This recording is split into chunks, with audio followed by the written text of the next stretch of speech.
Kolaylıkları angılarını katılıp Erasmus Plus programmasına verilir, Komrat Devlet Üniversitesi'nin öğreticileri hem studentleri bir yıl bilir. Bu programaya göre üniversitetin temsilcileri türlü devletlerde bulunardılar. Bu yıl yakın 20 öğrenici Bulgarya devletine gittiler. 3 öğretici hem 2 student Rumeniya'ya. Öğreticiler nişanlarlar ki pay almak bu takım öğrenmek programlarında verir kolaylık kabul etme praktikada yeni bilgileri türlü bölümlerde.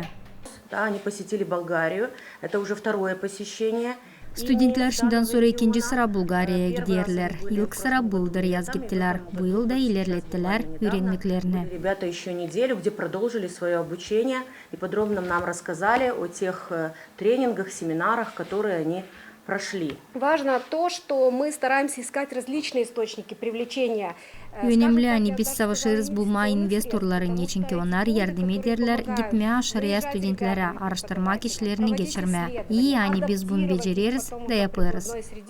Конечно, это внешние фонды, и очень важно, что мы сегодня умеем и делаем это. Посмотрите, сколько впечатлений, сколько мнений. Что касается поездки в Румынию, где были преподаватели... Rumeniyada studentler hem öğreticiler olabildi tanışsınlar devletin turizm marşrutlarından. Специальности туризм, студенты специальности бухгалтерского учета. Hızlı hazırlama lazımlı dokumentleri imzalama anlaşmaları studentlere yardım etti. Komrat Devlet Üniversitesi'nin halklar arası anlaşmalarında ofisi. Hangisi dil çoktan üniversitede açıldı. Yaklaşık 2 aylık bir süreci olan ofiste biz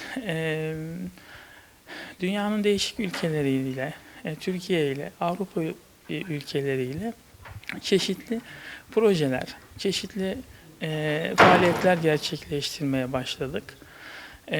Ve şu an yaklaşık Türkiye ile 17 anlaşma sağlamış olduk. Bununla birlikte Avrupa ülkeleriyle de yine projeler hazırlama noktasında çalışmalar devam ediyor.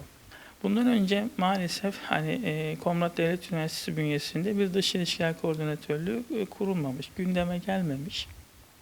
Artık bir ofisimiz var ve bu ofisle birlikte sistemli bir şekilde tüm dünya ülkeleriyle olan ofis kapsamında yapmaya gayret edeceğiz. Наш центр начал активно работать с 1 апреля. Bizim ofisimiz April ayında açıldı. Biz savaşırız aktif işleme üniversitetle beraber türlü programalarla, dil sadece Erasmus'la ama çok başka da. И преподавателями Комрадского государственного университета. Studentler bulunma Rumeniya'da hem Bulgarya'da sevindiler. Pek faydalı görmek kendi gözlerinden. Sayırlar onlar, niye çalışırlar uzmanlar türlü bölümlerde, başka devletlerde. Поехала я по программе мобильности в университет в Румынии, который... Mobil programmasına göre Rumeniya'da bulundum. Haftanın süresinde lazımdı urok da vereyim, tanışım üniversitetin içinden hem kurulmasından. Занятий, знакомство со структурой университета. С моими однокурсниками, также с ребятами из других групп. Bulgarya'da bulunduk, tanıştık yeni projelerle. Onlar yardım edecekler bize yeni kabul edilen bilgileri kullanma ileri doğru.